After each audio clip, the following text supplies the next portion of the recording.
No, you're fine. I'm talking to myself. Is your well set up? Yeah, getting the live stream going. Somehow you're going to post it on Facebook. Yeah, I'm going to do that right now. Okay, I don't want to stop you. Okay, you're good.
He was good. It was too it was just stems down, slides down. I think it was a tuba.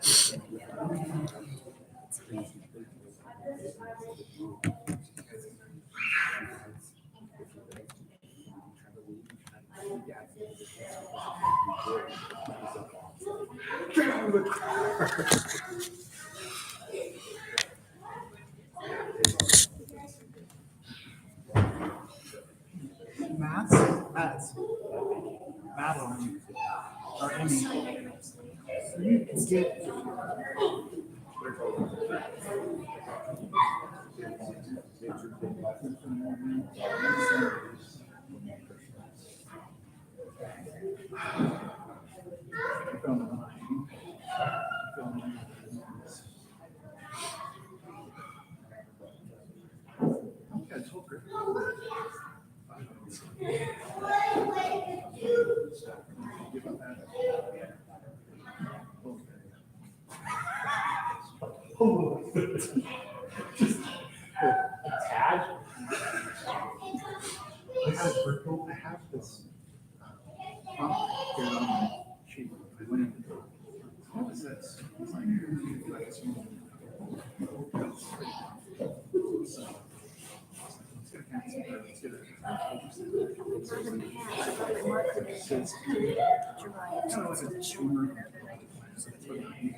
But he's like, well, we need to do a CAT scan on it so we can see exactly what's going on. So do a CAT scan. And they, oh, my God. What's that? So they joined to a biopsy study last week. And they're like, what's that? That's new. There's some cells that are concerning and the size is it's 4 centimeters. So bottom line, they're going to come to surgery probably on both together. And then they're going to find out in the surgery how much those are. So he's like, we can take off half and then they'll just keep working this fine. He's like, so if it's something that I can say, this can stop. It's like finger fire. But if it's, he's like, if they recommend that it's got, which is okay, because it's got medication that can be used. As long as there's not anything here, how everybody. Dan's on, she's got her tablets under.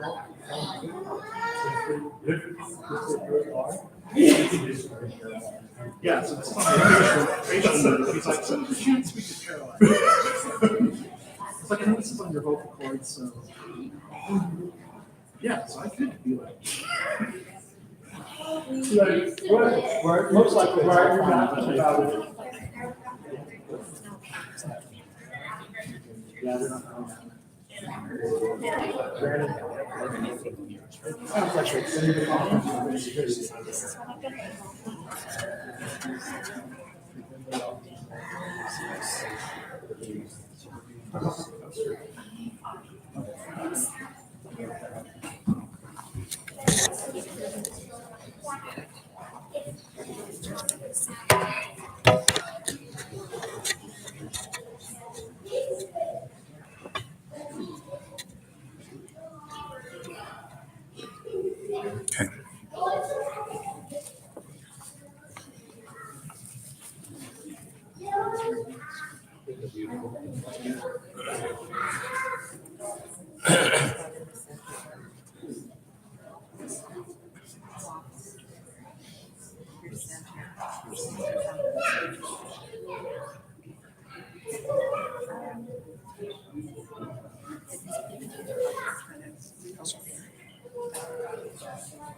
We can grab one off the coast too. Yeah, East Coast. We can also do a photo.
Thanks.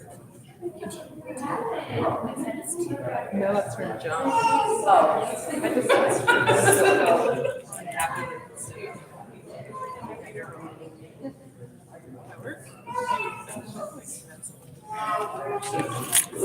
I wear like, at the beginning, so you could go in and do the family prayer and all that. So you just meet and you. Is this? Oh, I had that, so. Yeah, we're gonna be in the, release program in the back for that. I'm gonna do something else for the congregation. Perfect, that'd be wonderful, but I just wanted to let you have prayer time, so. But I want you to be there too, but. Oh, no. Okay. That is the way I can help. I can't help in other ways, but I can go in. So you just go mingle Okay. and say hi to family.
You can take off your sweater and put it by dad's side.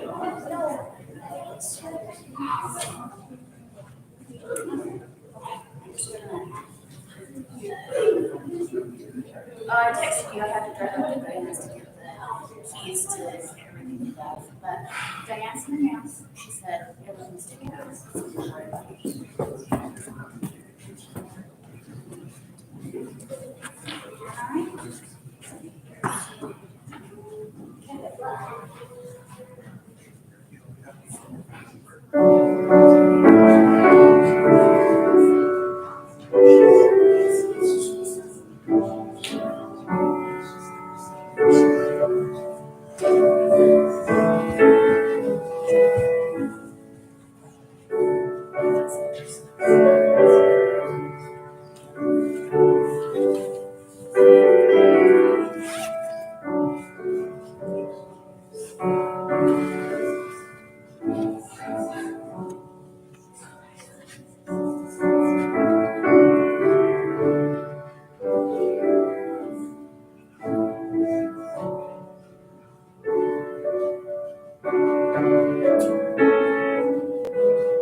Can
I help you?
Yeah, Maddie.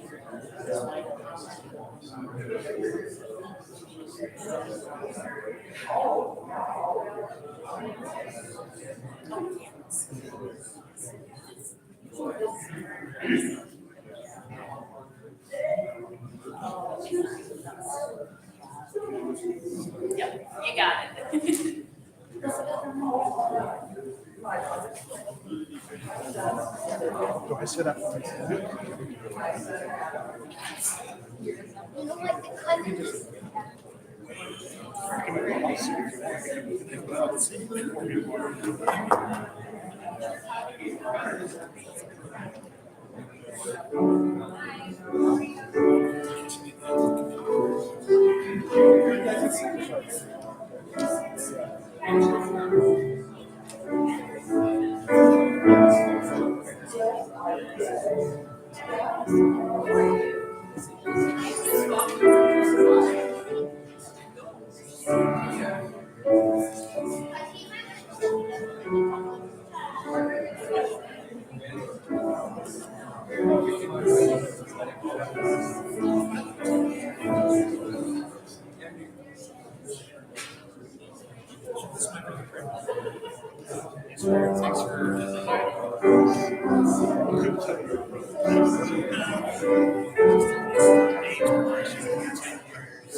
Yes, I go. You're right. Gosh.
Good morning, and we'd like to welcome you to the funeral services for Kevan Hooks. I'm Bishop Polson, and I'll be conducting.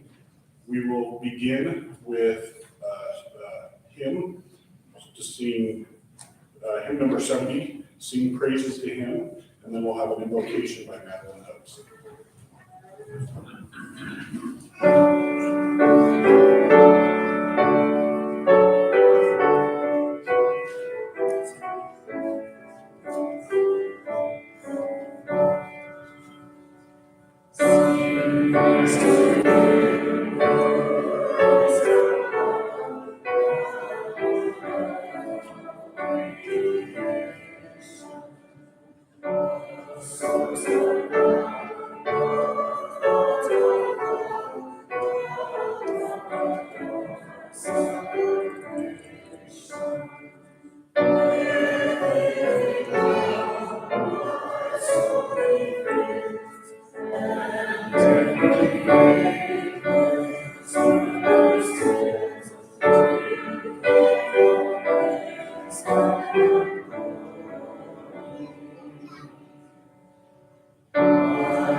Heavenly Father, we're here today to celebrate Kevan House. Please bless us to be able to be comforted by the Spirit, because of his death, and for kind to be okay.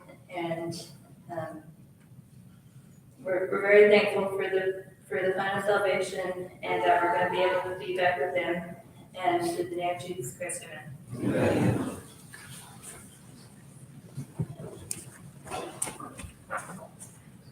We will follow the program as followed, is we'll have a tribute and life sketch by Griffin Hoops, a speaker, Oliver Hoops. We'll then have a musical number by Samantha Parkins. She will be followed by John Hoops and then Christian Hoops, and we'll go to that.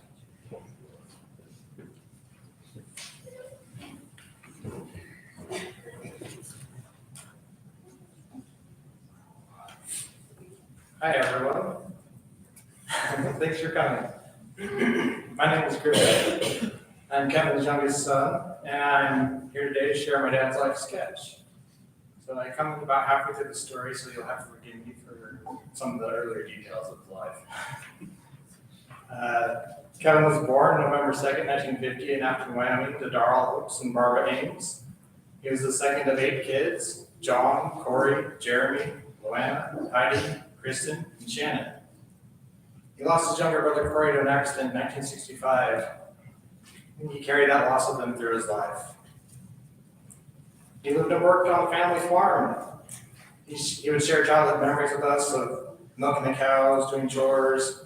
He even received a phone call from Santa Claus himself. He'd watch his sisters eat slimy tomatoes, which he found disgusting. Tomatoes aside, he loved his siblings. He was proud of them. He stayed in close contact with them throughout his life and looked forward to family reunions every year. He was a good brother. My dad was a natural athlete. In high school, he played several sports: basketball, baseball, football. He even played trombone in the band, but admittedly, he didn't take good care of his instrument. I think he even mentioned that his trombone got run over by the school bus at one point. That's true, right? Thank you for that. He made lifelong friends during this time. People like Wayne, Dave, Rick, Mikkel, Jim, just to name a few. There's really too many to mention. We've heard from a lot of them this week. He had a lot of funny stories and shared good times with them. He was a loyal friend. In 1969, he served an LDS mission in Mexico. My dad was a fantastic storyteller, but as we all know, he was prone to embellishment. So we have no idea how much of this part of his life is true. He told us about baptizing entire villages with his companion Mike Christensen.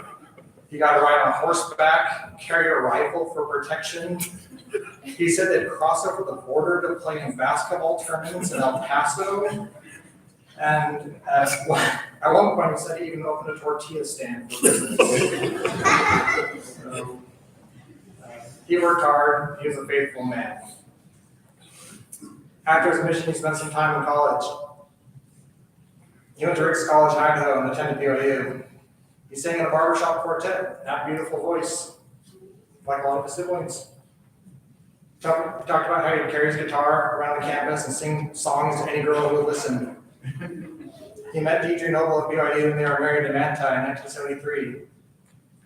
They had kids, Christian being born in 1976, Hillary in 1978. Yeah, chick, I'm waiting. Over the years, he worked various jobs. He was an apprentice electrician. He worked in retail and managed stores like Boise Cascade, Anderson Lumber, Fred Meyer. He worked in landscaping and he even started his own company, Summit Seed and Supply, which had the ugliest hat you've ever seen, which nowadays would be probably ironically cool. So if anyone still happens to have one, I will buy it off of you. He held positions in the LDS Church. At one point, he served as a stake mission president, was a high priest. Now he had 2 more kids, with Oliver being born in 1982 and me in 1985. I'm going through it chronologically. He was a good manager of people and his family. In the 90s, he was living in St. George. He'd watch reruns of the Andy Griffith Show, Little House on the Prairie every morning. He transitioned from landscaping briefly into real estate and eventually into car sales, which he did for many years. He was a great salesman. I remember he would tell us that he'd be the top salesman of the month at the border. He got to drive home cars from a lot sometimes, and we'd all be blown away by the leather interiors and CD players. He'd listen to James Taylor, Earth, Wind and Fire, and other artists he liked while going on joyrides, which we probably shouldn't have done in borrowed cars. He got divorced in 97, briefly remarried after that. He spent time in Arizona with Heidi and her husband Phil. This was a difficult period for him, but he showed great resilience. Around 2000, he moved up to Salt Lake. He watched pro wrestling and comedies. He survived prostate cancer. He got a job with Zions Bank he got a job with Zions Bank in sales. He spent countless hours on the road, listening to sports talk radio, eating sunflower seeds. He had an affinity for outlandish things. We'd argue about the existence of Bigfoot, ghosts, UFOs, and alien abductions. He became a grandfather during this time. He loved his grandkids. He'd come to birthday parties, he'd send gifts, he'd call on the phone for updates. He'd always stay in touch. He was reliable. In the 2010s, he found himself in northern Utah. He worked jobs selling mattresses and furniture. He'd watch reruns of Seinfeld, fall asleep on the couch watching Westerns. He was always following BYU athletics. Football, basketball, gymnastics, baseball, even rugby. If BYU was playing a game, he was probably following it somehow and texting with his brother John. He was always a fan, but I think it really became a passion for him as he got older. He had more grandkids. There were 9 in total: Hannah, Hayden, Madeline, Francis, Emerson, Ainsley, Rylan, Taylor, and Paxton. He was a good grandpa. His final years, he was living in Idaho, supported Luana and her husband Blake. He worked for Jana Mental Health as a peer support specialist. He provided support and guidance for people struggling to overcome symptoms of mental illness.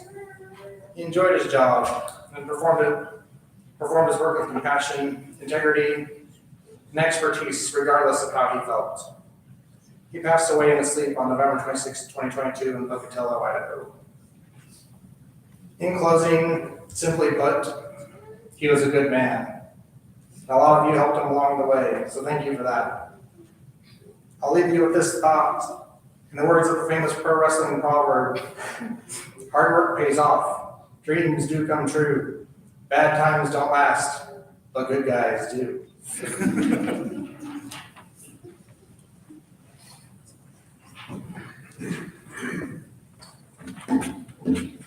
Ooh.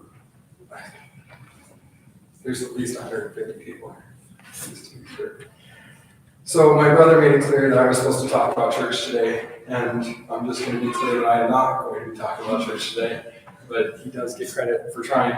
So just like my dad, I'm stubborn, and I'm going to do what I want. So we've talked these last few days about what my dad's wishes would have been, and honestly, if it was up to him, he would have flown in every ex-girlfriend and put him in the front row and just had him sobbing.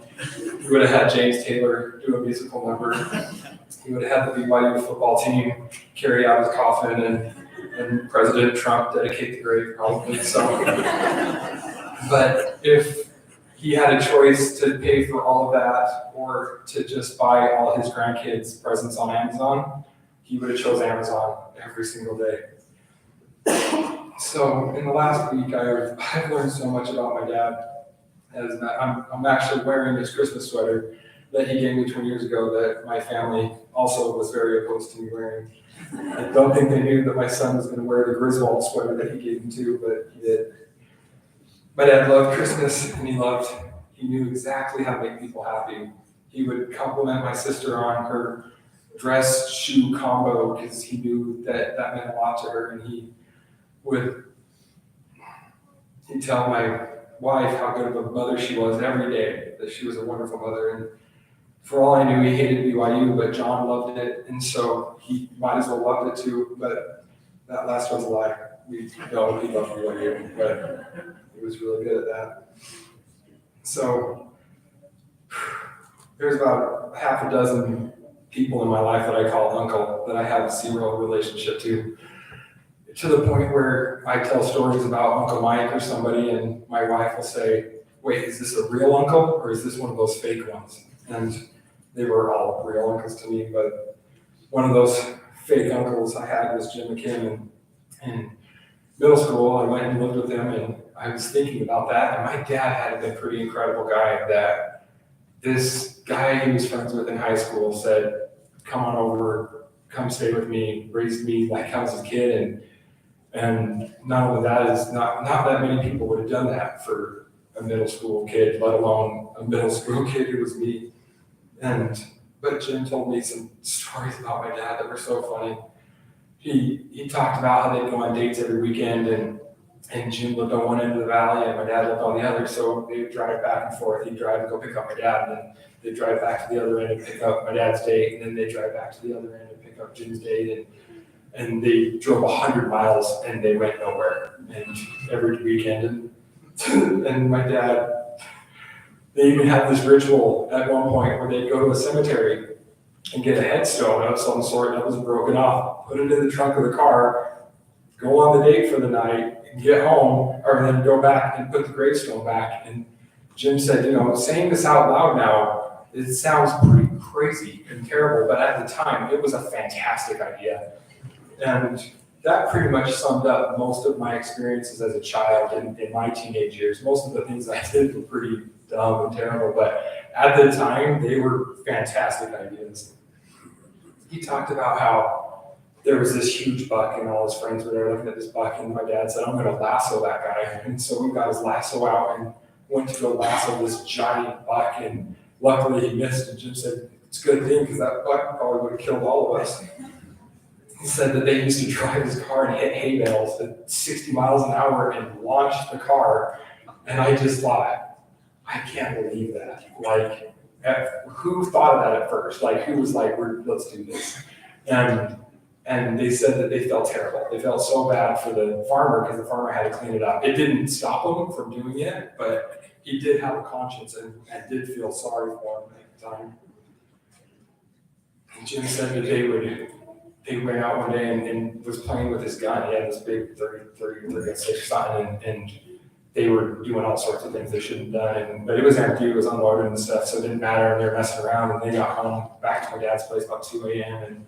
And Jim pointed the gun up at the sky, and in fact, it wasn't unloaded and had a bullet in the chamber. And he shot this gun on the porch at 2 o'clock in the morning and woke up everyone, I guess. And my dad and Jim just looked at each other and just went, "Oh," and just laughed and did it again. They don't care. They said that they would drive around and throw firecrackers and M80s at campers all over the city. And I remember the story of Dad telling me that they were at a gas station and one of them lit it and went to throw it out the window. I'm like, "Oh, wait, we probably shouldn't do that at gas stations." So we dropped it, and my dad picked it up, somebody picked it up and went to throw it out their window, and it was closed. So they just dropped it and turned and blew a hole right in the seat of the parents' car there. So done. So Wayne Merritt, his friend, told me that when they were up at, I think it was Rick's, and they figured out how to make their own sauna out of the community bathroom, and that they would close all the shower curtains and put towels everywhere, and then turn on the showers as hot as they could go, and they made their own personal sauna and then sat around in towels and sang. And again, the concept of how many people walked into this bathroom with these two guys in the towel just singing in harmony in their own personal DIY sweatshop. It's just, the stories are just crazy. So a lot of the stories involve my dad and cars. I didn't know how much my dad loved cars, and I love cars, and my son loved cars, and one of the stories where they were coming back from Rick's one day, and it was just snowy and terrible, and my dad was cocky and just started to fishtail, because he just was cutting it out and breaking it loose, and they passed some old lady and blew past her, come around the next corner and he spun out and flew off the road and almost flipped the car and went in between a couple trees and just went, oh, put it in reverse, got back on the road, took off again, started fishtailing until they went past that same lady again. And they said they all just made eye contact with her and she was just mortified that these guys were just back on the road, just going crazy again. So my dad did not like mice or rats. And John, you're welcome to set that story straight, but we all know it's your fault. So he woke up in the middle of the night at Rick's screaming bloody murder, and all the roommates came running in and was like, oh, what's going on, what's wrong? And you know, my dad said there was a rat the size of a hamster or a gerbil or something, and my dad never embellished anything, so it had to have been 12 to 18 inches long, just running up and down his arm. He said he's just white as a ghost, and just like my friends would have done that Christmas, they all gave him rat traps for Christmas. I was present. So another one of my uncles was Mike Christensen, and I didn't realize till later in life how crazy it was. This guy, Mike, was such a big deal in my life. He was with us as kids. We always talked about him. He's in my life now all the time. And I thought about it, and he's been in my life for 40 years because they went on a mission together and spent a couple months together. And they said, yep, we're best friends from here on out. And Mike told me stories about him. He said that when he first met my dad, he went and there was 4 or 5 missionaries in this room, and Mike had to go get his new companion, and he just said, oh, please don't let it be that loudmouth, cocky, pompous guy there, please. And it was my dad. And he said it took about 10 minutes before they were best friends, and it was just downhill from there. And in Christmas time again, like we talk about how Christmas was so important to my dad, and I remember every Christmas growing up that my dad would get a call or my dad would make a call, and it was Mike Christensen calling, and he'd call and say Merry Christmas tree or something, and I don't even think they remembered why they called to say that, but they did it every year and say that, and now every year around October when eggnog comes out, I'll snap a picture or Mike will snap a picture and we send it back and forth to each other, and it's coming, and it's eggnog season, and there's a lot of calories in eggnog, by the way. There's a lot. I have an uncle, Terry Carlson, who is seriously one of the greatest men I've ever met in my life. And Terry told me that him and my dad lived the law of consecration, that they shared everything. They shared their money, they shared if they had, commissions, they did everything together and they shared everything together. I had a partner back when I was in real estate who did the same thing with me. It was crazy. I didn't even know about it, but we did the same thing. We split everything, and I remember, Terry and my dad landscaped this stupid Golden Corral, and I don't know how they did it, but they figured out how to get Golden Corral free for a year by doing this little spot, and I think we put them out of business. Actually, I think they went out of business after a year, but we ate crab legs for a year because he put in some sprinkler systems, and it's just crazy. So Rick Hillstead, and I just met this man today, and this man is incredible. And said he's like Uncle Mike, but with a bigger belt buckle. But the stories Rick had for me have saved my life this week, and it is so humbling to hear all these stories of my dad, because the dad in high school was not the same dad I had. They are 2 totally different people. And Rick, one of my favorite stories that Rick told me was my dad was one of the best horse riders he knew. He said he could fly, and he would fly on his horse. And they went up the canyon, and they were a bunch of people, and I think all of them were here. We're all cruising up this thing, just going crazy up this mountain, up this trail, and the horse in front of my dad threw a shoe, and it hit my dad in the forehead, and knocked him off his horse, knocked him out, and blood was everywhere. They were like, this guy's going to the hospital, like, this guy's done. And my dad stood up, took his shirt off, and tied it around his head like Rambo, and got back on the horse and took off again. And that's not the dad I knew. The dad I knew took me and Griffin to the batting cages, and he swung a baseball bat, and he swung it so hard, it blew out every muscle in his body to the point where he had to crawl on his hands and knees back to the car and then drive himself to the ER just because he swung a baseball bat too hard. So I did not get Rambo Dad. I got hands and knees Dad. They were both great. The dad I knew isn't the dad that everybody else grew up with. You know, I struggled with my dad's choices these last few years, but I completely understand why he made those choices, and I get it now. And my dad passing away the Saturday after Thanksgiving is incredible. My dad loves Christmas trees, and my dad loves Christmas. So for us now to remember forever that the Saturday after Thanksgiving, my dad passed away, and everybody puts the Christmas trees up. I mean, his last text he received was from Griffin, of Griffin's Christmas tree that he just put up. Like, everything happens for a reason. It's just crazy how everything lines up. He knew exactly what made everyone happy, and he loved giving them whatever it was, and just loved it.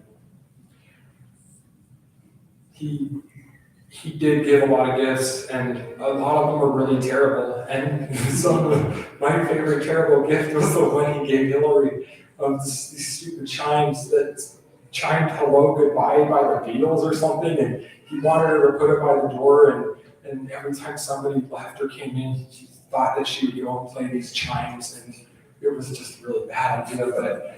But he loved giving gifts, and it was from his heart. He genuinely put thought into it, loved it, and would give these gifts.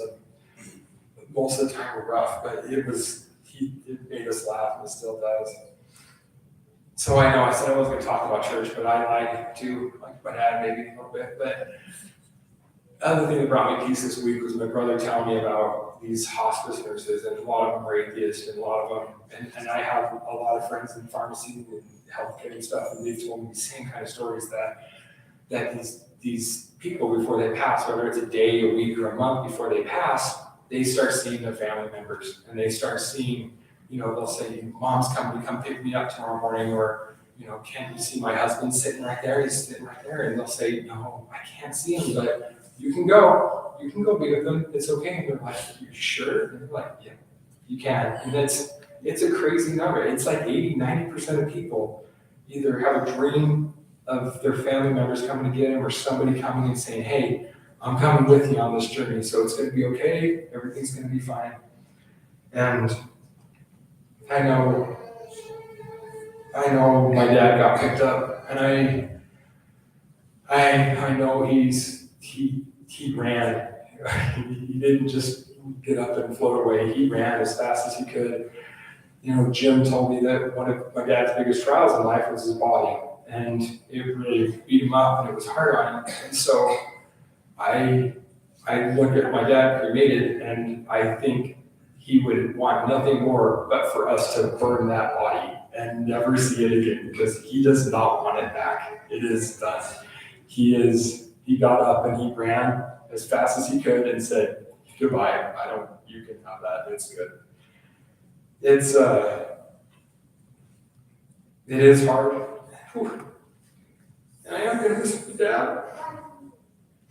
He was a good guy, and I loved him. And I know he's here with us. I know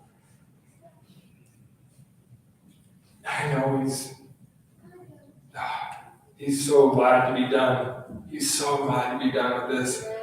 And I know he'll come visit us. I know he's with us. And I just love him. I miss him so much. But I can't say these things. I trust him.